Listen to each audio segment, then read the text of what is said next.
El invierno, la oscuridad de la madrugada, el silencio, las elecciones.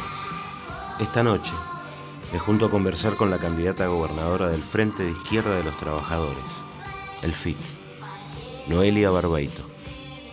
Una piba joven, la más joven de todos los candidatos. Repaso los diarios. La campaña está que arde y en el fuego cosechan los que no se queman. Me resulta extraño que Noelia aparezca en los carteles sola, sin su compañero de fórmula Héctor Fresina, y que detrás asome Nicolás del Caño. Estrategias de campaña, que le dicen. Es que son de distintos partidos, pienso. Los del FIT no le hacen asco a los debates. Y Noelia es brava, como son bravos todos los troscos. En este caso Noelia es del PTS y con el Partido Obrero tienen una alianza desde hace unos años a nivel nacional. Se las arreglan entre ellos para no mostrar fisuras. Hablaremos del aborto, uno de los ejes de su campaña. ¿Qué tema? Les quema en las manos a la mayoría tener posición sobre el aborto. Pero me interesaría saber muchas cosas más de una candidata trotskista para la gobernación de Mendoza. Sé que es profesora de historia recibida en la Universidad del Comahue y que se metió en la política a partir de las experiencias en los 90 de las fábricas recuperadas en Neuquén. Pero vamos, estamos en Mendoza. Hoy las cosas han cambiado bastante. ¿Qué mirar? ¿Cómo mirar? ¿Qué decir de una provincia que con el turismo y la vitivinicultura no pueden despegar del todo? El FIT rechaza la minería y apoya las asambleas en defensa del agua. En algunos casos hay mucho oportunismo en el tema porque suma votos, sobre todo a los candidatos opositores al gobierno. En fin, charlaremos.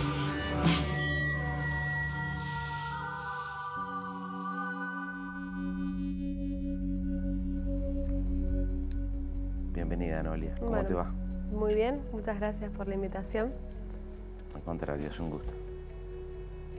Bueno, ahí tuvimos la presentación como para tener algunos ejes para charlar, pero inicialmente te quería preguntar, leyendo un poco de tu biografía, que si bien sos nacida en Mendoza, por el traslado de tu padre te tuviste que ir al sur. Y ahí es donde estudiaste... Historia. Historia, ¿no? Sí. Profesora en historia soy. ¿Y a qué edad te fuiste a vivir a Neuquén? En el 97 tenía 15 años y bueno, después de que mi papá trabajaba en YPF y cuando privatizaron, después levantaron todas las oficinas, lo que había acá, y lo trasladaron al sur. Así que, así como nosotros, hubieron cientos de familias desarraigadas, ¿no? Sí. Así que en el 97 llegué a Neuquén después de los Cutralcasos y de, bueno, otra realidad que estaban mostrando ahí. ¿Y cómo te fuiste adaptando a esa provincia, a un clima distinto, a una realidad social también con sus particularidades en esa provincia? Bueno, toda mi familia también nos adaptamos. La verdad, llegamos a una provincia donde habían estado las luchas de los piqueteros y los fogoneros en Cutralcó y Plaza Huíncul, sí, en contra de las privatizaciones y el desastre social que eso había dejado.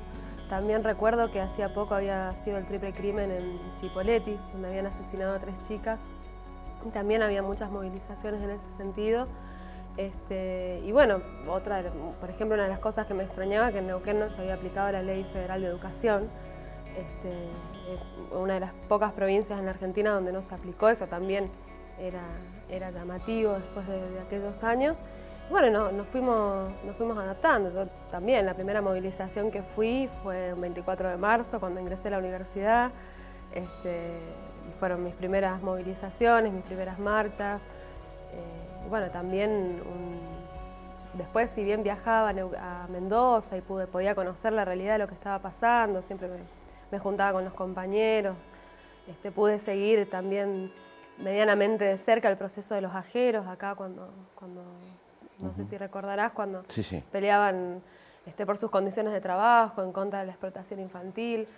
Así que bueno, fue también, ¿no?, un contraste entre dos provincias bastante distintas, pero yo creo que Mendoza estos últimos años está empezando a romper un poco el mito de la Mendoza conservadora y está también, bueno, hemos podido ver a sectores que han salido nuevamente, ¿no? La marcha del 3 de junio creo que es una muestra de esto, que fuimos más de 15.000 mujeres en toda la provincia, ¿no? Y hasta en cada pueblo del interior hubo expresión de esto. De eso vamos a charlar y me gustaría que me dieras tu opinión. ¿Por qué decidiste estudiar historia? ¿Cómo fue esa búsqueda? A ver, empiezo por una razón y termino por otra, en un sentido. Yo, a ver, era un poco escéptica, ¿no? De cómo podía ser el hombre. Opinaba que se iba a corromper. El hombre en general, el género humano. La especie. No, porque digo... No, claro, no el varón, sino el género humano. No estamos en el feminismo hablando. El género humano era bastante escéptica desde el punto de vista de que siempre se iba a corromper. Entonces había encontrado quería estudiar arqueología en realidad, ¿no? Quería ser arqueóloga porque opinaba tal vez que... Discúlpame, ¿y ese escepticismo de dónde?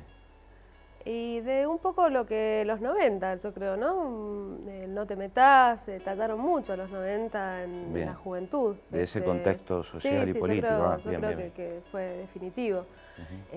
O sea, que marcó mucho, aunque no... Y después, bueno, entonces quería irme al pasado en un sentido, para ver qué había sucedido. Y después, cuando ingresé a estudiar historia, ahí, de hecho, tengo que confesar, yo en la secundaria no me gustaba matemáticas, física, otra rama totalmente diferente. Cuando empecé a estudiar historia, porque dije, bueno, hago un tiempo de historia acá y después cuando vaya a hacer arqueología veo dónde me voy, a Catamarca, a Olavarría, acá a Mendoza, incluso había pensado. Empecé a estudiar historia y en el 2000. Y empezaron a hacer las marchas que habían en contra del ajuste, en defensa de la universidad pública. Estaban los trabajadores también que estaban siendo despedidos, fábricas que estaban cerrando. Y a la par empecé a estudiar historia. Empecé también a participar, bueno, de la lucha de los obreros de Sanón, que es una fábrica recuperada en Neuquén. Que yo me acuerdo que empezamos porque había muerto un chico, Daniel Ferraz, muy jovencito, porque no había oxígeno en la fábrica. Así que los obreros empezaron ahí una huelga. Así que bueno, yo caí un día, vamos a hacer una acción, un recital solidario, buenísimo, me prendí en eso. Bueno, y al principio empecé más a hacer esa actividad solidaria y por otra parte a estudiar historia. Entonces ahí fue cuando me di cuenta realmente que no era un problema del género humano, sino de cómo se había organizado social y políticamente, y que a lo largo que el sistema capitalista injusto, ¿no? Que uno tal vez cuestiona más desde algo sentimental y desde algo básico, no era el natural, ¿sí? Que la sociedad como estaba organizada hoy, con explotación, con injusticias, con miseria, no era algo natural y que podía transformarse, y en ese sentido la historia...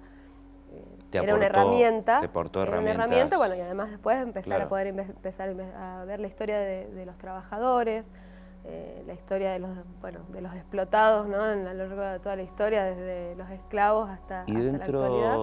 Discúlpame, específicamente, ya que estamos hablando de tu formación en historia y esto que vos estás comentando de elementos que te van a servir para la militancia, ¿cómo te ubicás dentro de las corrientes históricas, teóricas? Digamos, ¿cuál es tu posicionamiento en ese caso? Nosotros siempre en la carrera... ¿Tus libros de cabecera? Y depende del momento histórico, ¿no? Pero Perry Anderson y su explicación... Las transiciones de la antigüedad al feudalismo eran muy importantes. Los estudios sobre el desarrollo del capital. Claro, bueno, también tiene sobre el Estado absolutista, también tiene estudios sobre esto. Después hay toda una corriente inglesa que plantea la historia desde abajo, los talleres de historia, que empezaron a hacer experimentos que era ir a las fábricas y hacer talleres de historia con los trabajadores para que contaran ellos su propia historia, ¿no? O ellos pudieran explicar la historia de algún hecho del movimiento obrero. Thompson. Samuel estaba, Rafael Samuel, Thompson también, Thompson también, sí.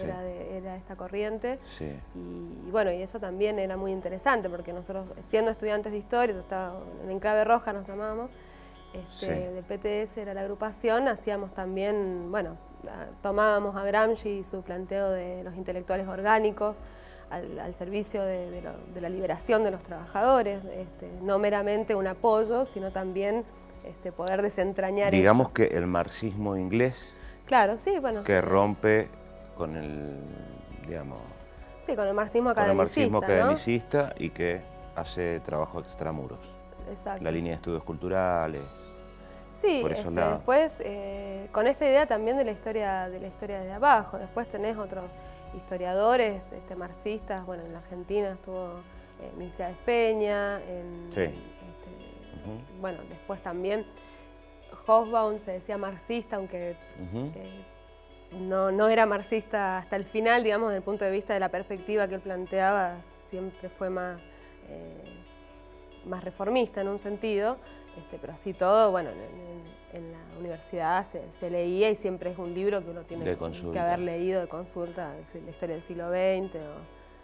Después, bueno, libros muy interesantes, había la lucha de clases en la Grecia antigua, era muy interesante empezar a volver a historia. Es brava la Universidad del Comahue, es luchadora. Sí, ha tenido tradición de lucha, de defensa de la universidad pública, y de hecho nosotros, bueno, yo di clases ahí después cuando me recibí. Ajá. Y de hecho nosotros logramos cátedras paralelas, por ejemplo, los estudiantes, ¿no? Logramos cátedras paralelas, discutíamos también cuáles debían ser los planes de estudio, enfrentamos a la Ley de Educación Superior, a la CONIAU, a todo, hasta el día de hoy incluso no se ha, al menos en la carrera de Humanidades, no se ha aplicado allá. Decías, ahora tenemos que ir a un cortecito, pero para cerrar el bloque, decías que en la secundaria justamente historia no era la que más te gustaba y te gustaban física, sí. y bueno, son de algunas maneras en tus momentos de ocio creativo, de ocio de tiempo libre, de recreación, tus lecturas preferidas, informes sobre la NASA, la película Interestelar, tengo entendido. Sí, me gusta la ciencia ficción. Ahí estás reparando un poco aquel... Puede ser, sí. Aunque todavía no es que, o sea, obviamente hay cosas que me olvidé del secundario y todo, pero sí es un ámbito que me interesa bastante. El futuro ficcional.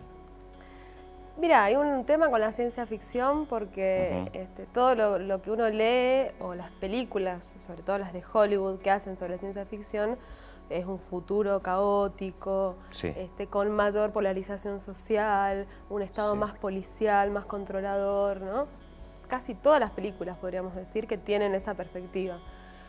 Ahora, nunca hacer una película sobre cómo sería un futuro de la humanidad igualitario, comunista, por ejemplo, eso no han incursionado. También hacen ideología a partir de la ciencia ficción. Igual yo siempre las miro porque, bueno, intento ver cuáles son y si tuvieras que recomendar, además Interestelar, ¿la recomendás por eso? Sí, Interestelar me gusta porque no se basa, o sea, está basado más en la exploración del espacio y entender el tiempo, la gravedad y otras cosas, más que mostrar un futuro sombrío que solo puede ser salvado a partir de un héroe, ¿no?